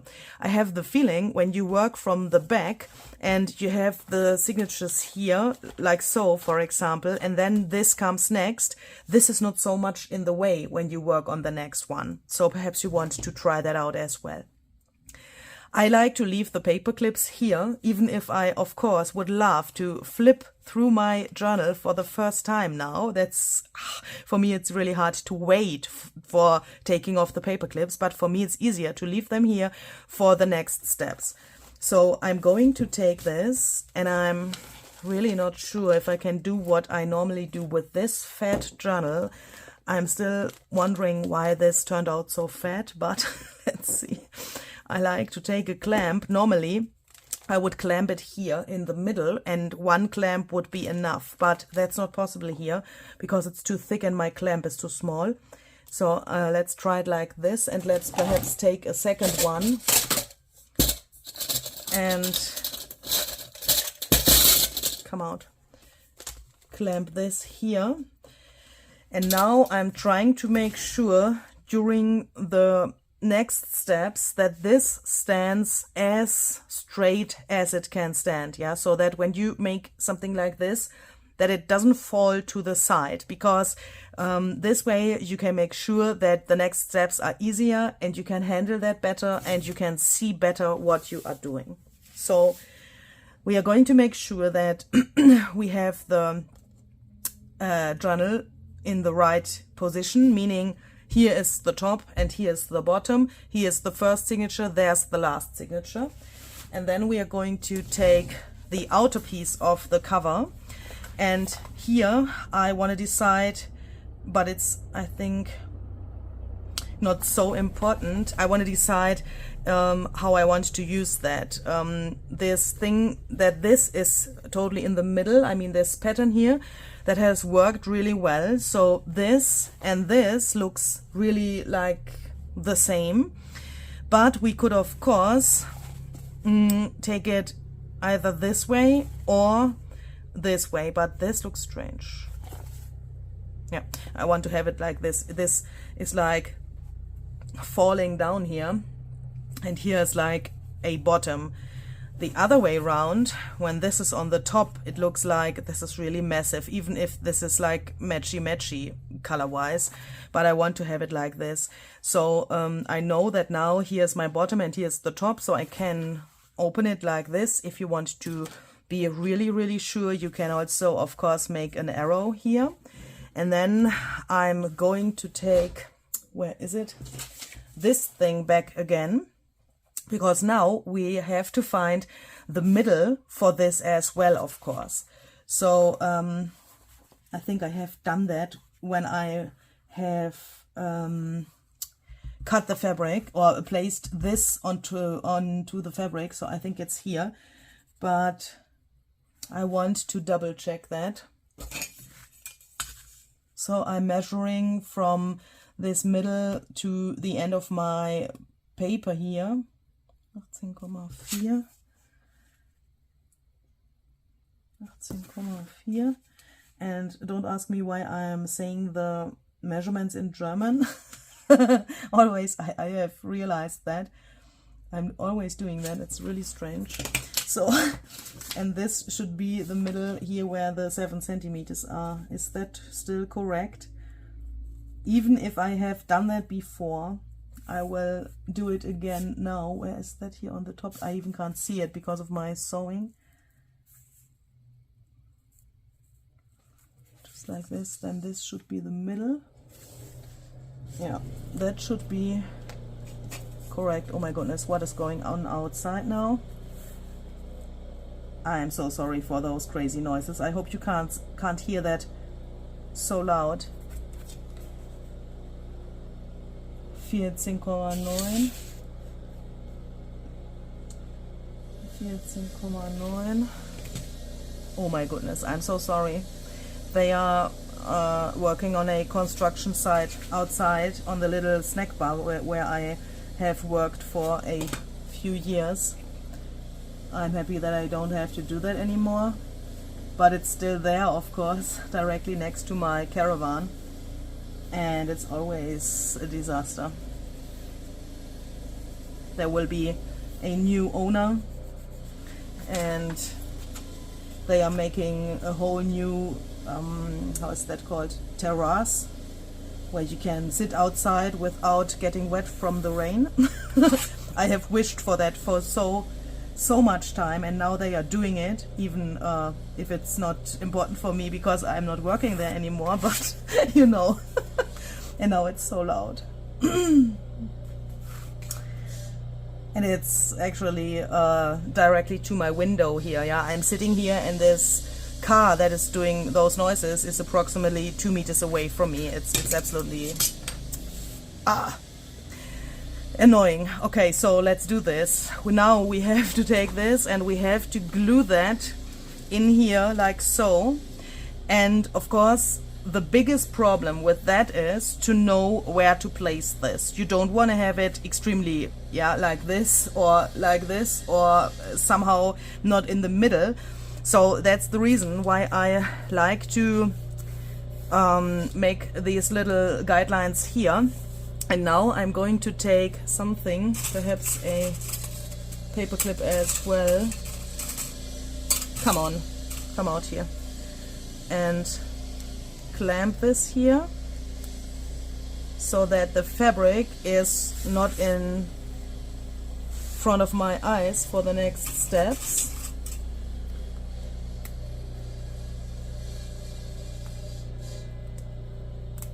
Come on, I can't see the page. Okay, so like this. This way you can see really clearly this edge here and the edge on the other side, so that we can then easily put that in here. So here's the top, and now I'm going to take my bookbinder's glue and bring that here to the spine first, and only to the spine, because that way it's of course easier to find the right position. I don't like to have the glue everywhere. I mean, on the cover or the fabric, I like to glue the spine first and then the other parts. And here, of course, it's depending on the material that you have for your cover. It is really hard for me to give you all of the tips and tricks that I have in my mind that I could give you, because that could also confuse you. If you have a really, but I'm trying to give you some advice, yeah? But what I'm trying to say is, you have to get like a really good knowledge about the material that you have in front of you. And with every material that you use for a cover, it can be a little bit different. Also, depending on what you want to have in the end, which look you want to have in the end, it can be a little bit different from journal to journal. I think that was a really bad translation from German to English, but you know what I mean. So if you perhaps have a really, really thin fabric for the outside of your journal and you don't have such a paper in between, then it could be helpful to glue a thin piece of something over here. For example, a tissue paper or 2 layers of tissue paper, or even a napkin would work, or a thin additional fabric or something like that. Because when the fabric is really thin, you could have the problem that you would see these things here through the fabric, because they are thicker, of course, than the rest, and it could happen that they will be shown in the end. But even with that problem, you can find some solutions. And I'm just thinking if this could happen to me here as well, because it's not so thick what I have on the outside, because I want to have a really, really like fluffy soft cover. So let's see. When I have that, I also make sure that I have really much glue here where the threads are. I don't want to have any areas around the threads that have no glue. I'm also massaging that in a little bit with my brush so that I can make sure that the thread is soaked with glue as well. So there was the top, meaning that goes in here like that later. And I like to put some glue to this area as well. I have the feeling with bookbinders glue that the glue grabs faster when you put some of it here as well. But that's only a personal thing. I don't know if that is really the truth. I mean, I can't give you a chemical reason for that. It's just some kind of experience, I would say. So when we have that, we can take this thing, and now of course we want to make sure that it's in the right place. So I like to turn that cover like this, make sure here's the top and there's the top, and then I line up this edge here of the spine with the line on my piece here. And of course I also want to make sure that it's lined up on the top and the bottom, just like this. And when I have it there, I'm going to press this down and roll it towards myself, so that this line now should meet, I mean the line of the piece that's attached to this should meet the line that you have here. And you can see that really good. And you can see that really well when you press down the piece of the spine that's attached to this, because then you can make sure that you line up with that line really, really well. Especially with more like freestyle journals, like those, I mean, if you have a cover that is not a rectangle, for example, because of, for example, fabric that's peeking out everywhere, this is a really good method, because no matter what is going on here, yeah, if this is wonky or something, if you have this line, and this, and that's lining up with this, then everything should be okay. So I will try to show you exactly what I mean in a second. Just let me just press this down. So when you have it like this, then you can see the fabric is a little bit like bent to the left, so that you can see the piece of cardboard here. Can you see that? And it lines up with this line that I've made on the paper. I mean, perhaps you can't see it because it's lining up so well, but it has to be there, exactly there, and also on the bottom and the top. So when we have that, I like to remove those paper clips, and then I like to take a bone folder, if I can find it. Where is it? Or a ruler, for example, would work as well. And then I like to go first over this edge here, this 1 centimeter that's peeking out there from our spine piece, to make sure that that is really, really nice and flat and that the glue can grab there. The same here on the other side, just like this. And then we can remove these. And I can suggest to not lift up the journal completely from the table while doing this, so that, yeah, you press down and the glue can grab and everything stays on your table. That's, I would say, better. Otherwise, when you lift this up, it could happen that the spine gets loose again. And now you can go ahead and take a bone folder, or you could also do that with the end of your scissors like this, or something similar, like a ruler, for example, and you can go in here and press this down. in between of each signature. This way you can make sure that this is really well attached to the other piece. And take your time with this, yeah. So bookbinder's glue grabs relatively fast, but slow enough that you can take your time with doing this. And that's also a reason why I like to use this glue. It gives me the time to do this really exactly.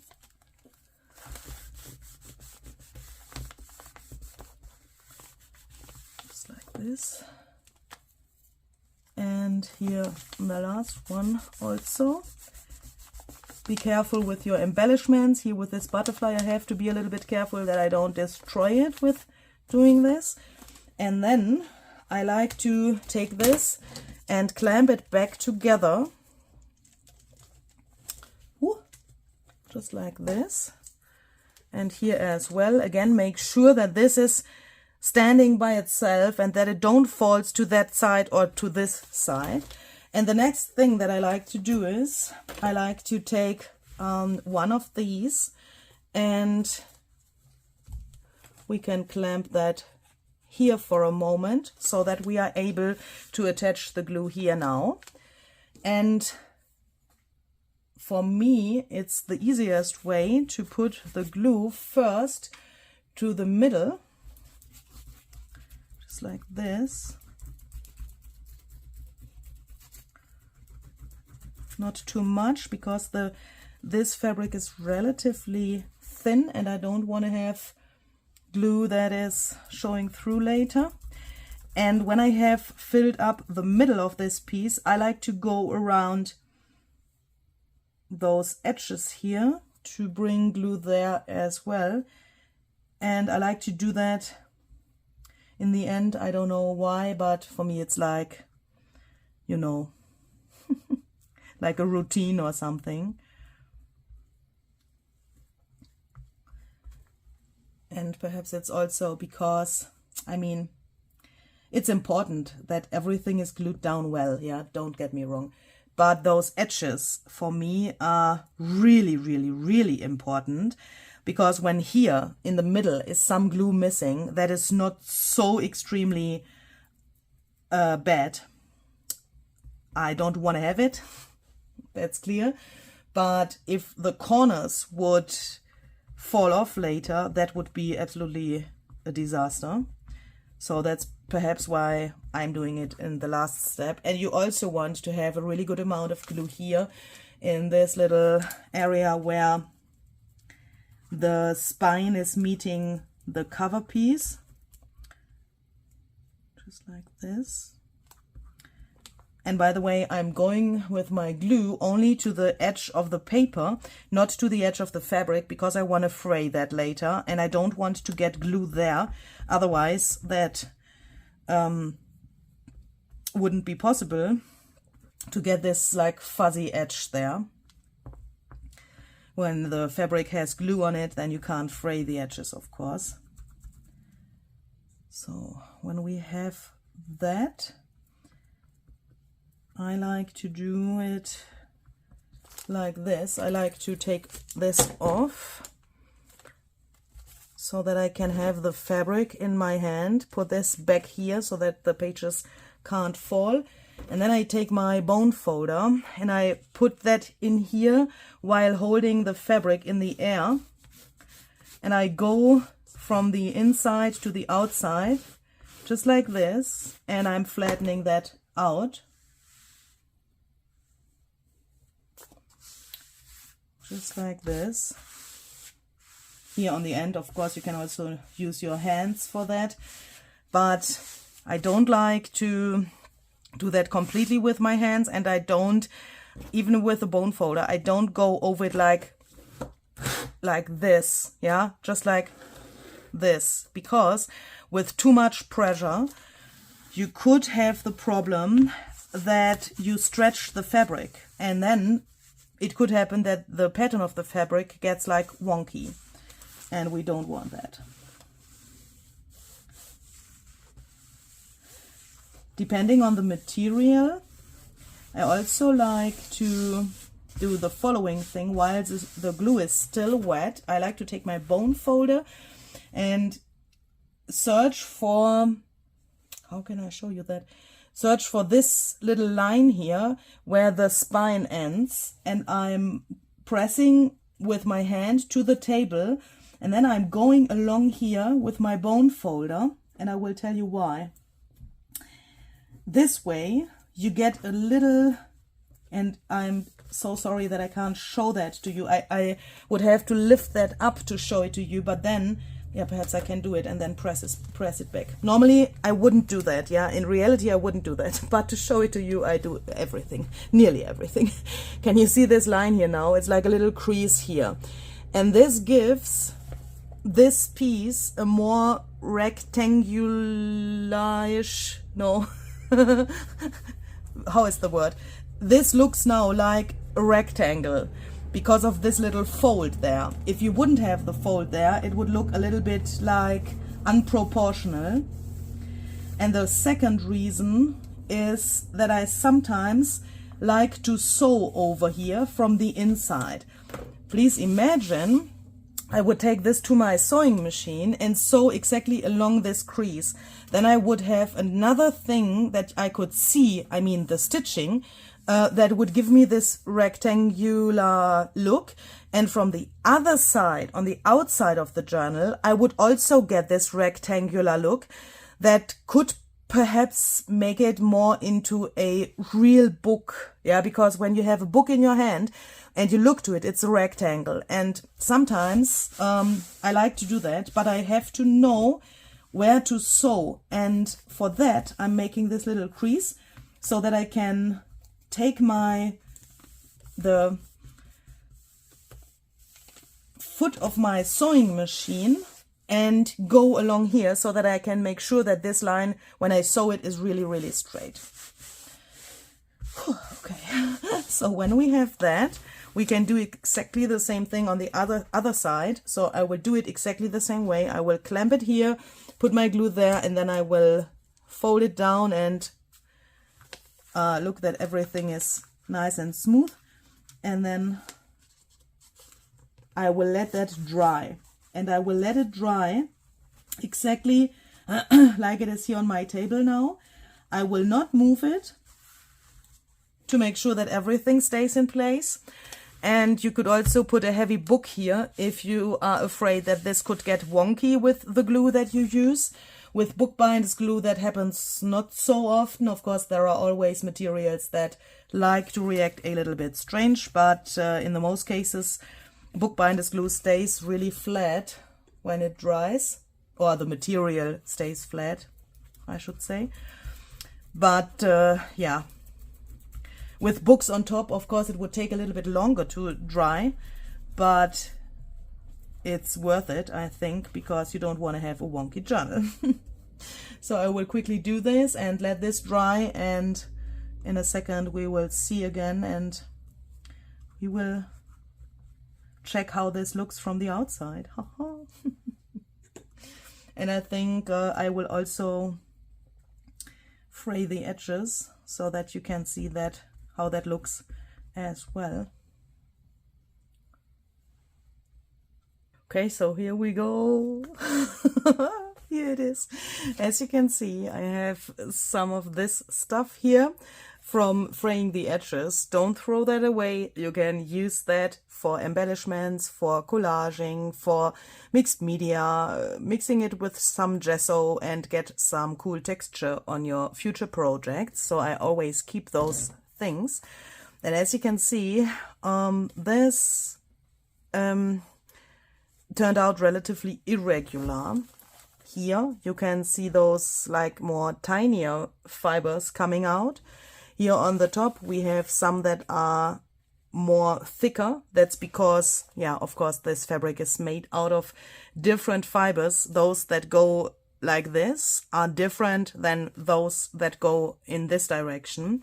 But I really like that, even if this is the clean journal. And what I also like is to leave some of those threads really, really long. Here you can see that when I have tried to get them out I realized that here is the end because of my sewing and the gluing here. So this is really sturdy. And when you have something like that, of course, you can leave that like hanging here. And you could attach some beads here, for example. These happen to be here on the spine. That's coincidence, but that is a great coincidence, isn't it? Imagine here were some beads and they were hanging here. It's like a little dangle without any effort because you have these anyway here. Also on the bottom here, those are here on the back, as you can see. That's also not so bad for putting some beads, and as you can see, really sturdy because of the glue and the sewing here. And yeah, here on the outside you can also see perhaps what I've meant when I said I make this crease here with my bone folder, because now you can see here that we have this fold here as well. Hopefully you can see that. So I've just went over this with my thumbs like this to bend that a little bit, because I like when here is this little like fold. You really can't see. Oh, perhaps like this. Can you see it now? This like line here. And I'm still thinking about sewing over here because this is not so extremely visible. I'm not totally sure if I will do it because this piece that is below this fabric is relatively flexible. This is like a round spine. Can you see that? It turns into a round spine automatically. When I hold it like this, you can see it probably better. And I like this round feeling here at the spine, and I don't know if I want to destroy that by sewing along here, because then it would perhaps look a little bit different in the end. So I will decide about that later, and I want to give you some suggestions what you additionally could do after you have finished those steps here with the cover. So when this is completely dry, you will probably see how well the thing with the glue has worked. For example, here I have a really like tiny little thing where I can feel that the paper bag below had a little like crease or a wave or something. For me, this is still okay, but it's on this edge of, you know, being not okay anymore. If this would be really like crumbled, I think crumbled is not the right word. Oh, I think that's not the right word. Crumbles are those things from the bread. Someone has explained that to me and I have forgotten the right word. Do you know what I mean? When the glue makes this like wavy thing to your paper and your fabric, you could of course now additionally put some things around the cover. This is still a soft cover. Then it would be still a soft cover if you use additional fabric or lace or doilies or something like that. This is really like really soft. Yeah, I wanted it like this to have this really like soft thing. But if you think it is too soft for you, and sometimes you realize that after putting everything together in this stage of the project, you could still put something in here. Imagine a rectangle of lace, for example. You could also use this kind of fabric stiffener. Is that a word? It's a spray that makes your fabric stiff. Do you know that? That you could also use for lace.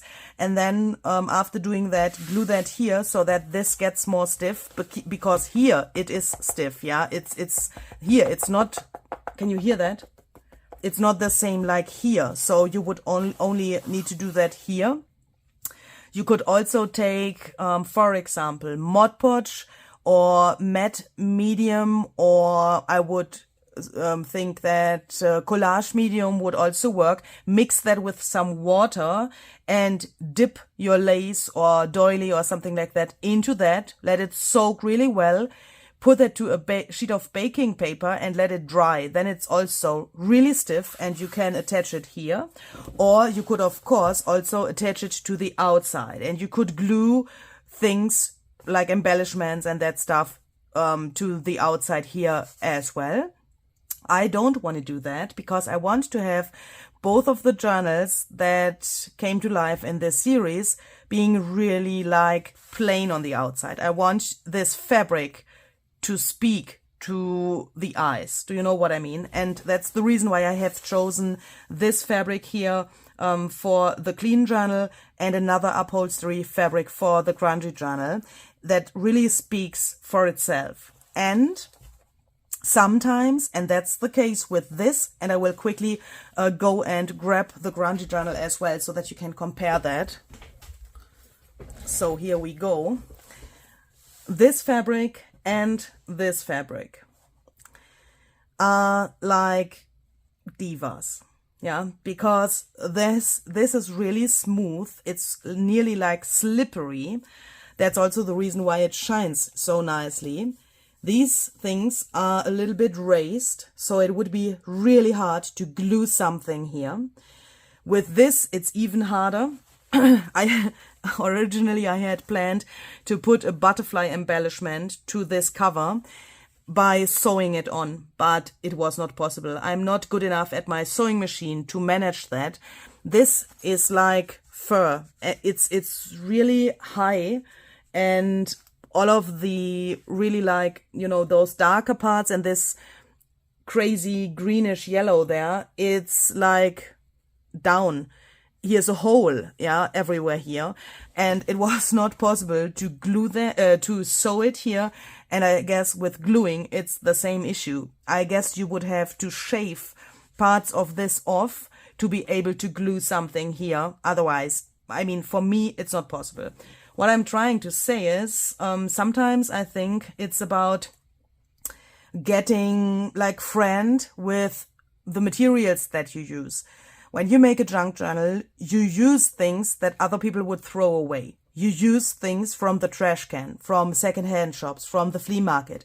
And you have to think about what are those, is the word attitude?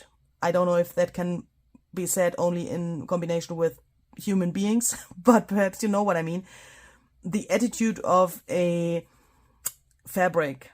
You have to, I think that's not the right word, but I think you know what I mean. You have to find that out, what is possible.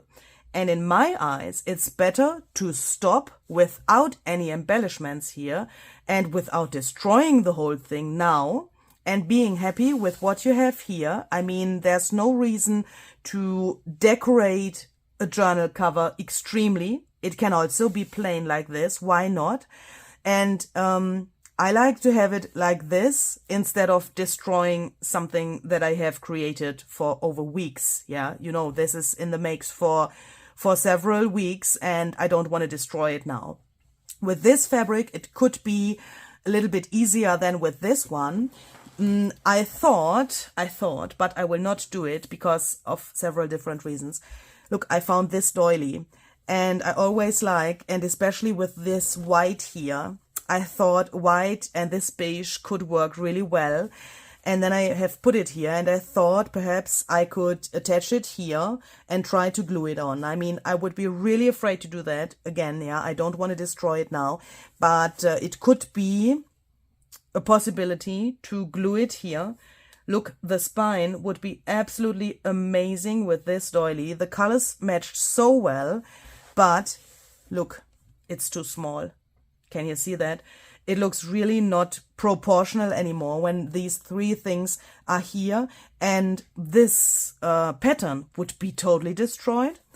This thing on the spine that is like symmetrical would be destroyed completely. I would lose the whole pattern of the fabric, so I will not do it. Another possibility would be to make it even more extreme and cover the most of the front cover up, but leave the pattern of the fabric on the back. That would mean we would have to glue it somehow like this. That would be perhaps a possibility. What do you think about this? I think it's a little bit strange as well. We would lose the pattern on the spine, and this on the spine now looks strange. But if you would like this, then you would have this on the back, and this pattern on the back would be still intact. Just some possibilities and ideas. For my next steps, I would like to try something. So I will definitely add some finishing touches to the pages. When I go through this now, I have to remove my paper clips, otherwise I can't flip through it. I can, of course, get a really good feeling for this whole journal now. For me, in this stage, when I remove the paper clips, when everything is dry and I flip through it for the first time, I try to see this like I had never seen it before. Do you know what I mean? I try to get this feeling that someone would have who has never seen the journal. And I try to find things that are perhaps not finished yet. White splatters are missing here and there, definitely. I can also see if I want to change the ephemera that I have already put into the pockets to get a feeling for the bulk that the journal will get. I can decide if I want to add some page tabs or something with the help of a stapler. I will definitely do that for this journal because we have chosen this fabric here, and I want to have some of that within the journal as well, so that it looks not so like, you know, alone, the fabric on the other parts. So I will definitely do that. And then I want to try something for you to show to you. I don't know if I can manage that, but I thought so many of you are asking, what are you doing with a journal when it's finished? What are you doing with that? And for me, this question is always relatively hard to answer because I sell my journals. So this and also the grungy journal will go into my Etsy shop when it's totally finished, and someone else will get it, and yeah, then he or she can do with it what he or she wants. Yeah, so that means I only have a few journals that I keep for myself and use for myself. The most of my journals go into my shop, meaning I will not write anything in here except my signature. I will stamp the number of the journal, which this is, and the other one. So that's like a little, signature of myself. I want to have that the new owner can see who has made the journal, and I'm always doing that. But I will not write anything in here. I will put no photos in here. I will not take that to a trip or a holiday or something and collect things in here. But perhaps you want to know how to do that. Because with those journals, we have followed some, I don't want to call it rules, but rules that could help us with, for example, the color palette, stenciling, stamping, and so on, that everything is harmonious and cohesive. But what if someone gets this journal and wants to take it, for example, to a holiday? And during that holiday, he or she collects ephemera, like postcards, flyers, bus tickets, or receipts or something like that, and wants to put that into the journal. But those things will never match this color palette. Yeah, they will have totally different colors. What if someone has something that is bam red or pink? Is it possible to include that into this color palette and into this style of journal? I want to try to do that. So in the next video, we are going to talk about something that I call color bridges. And we also talk about style breaks and style bridges. I don't know if that makes sense, perhaps with the next video. Because I want to show you that it is possible to take anything that you have and put that into such a journal. And I also want to break this feeling of some people that you can't work in a journal from another artist that you have bought somewhere. Some of you say, I want to have a journal from you or from another junk journal artist. I often hear, I want to have a journal from you or from Barbara, or do you know, those things. And nearly all of you who have a journal from me say, I can't write in it. I have the feeling I will destroy it. And that's so crazy for me, because I make my journals that other people can work in them and that they can have fun with them. I mean, if your fun is to flip through it and be happy with it like it is, that's of course totally fine. You can do with the journal that what you want. Yeah, I can't say you have to write in it. Yeah, what's that? I can't say that.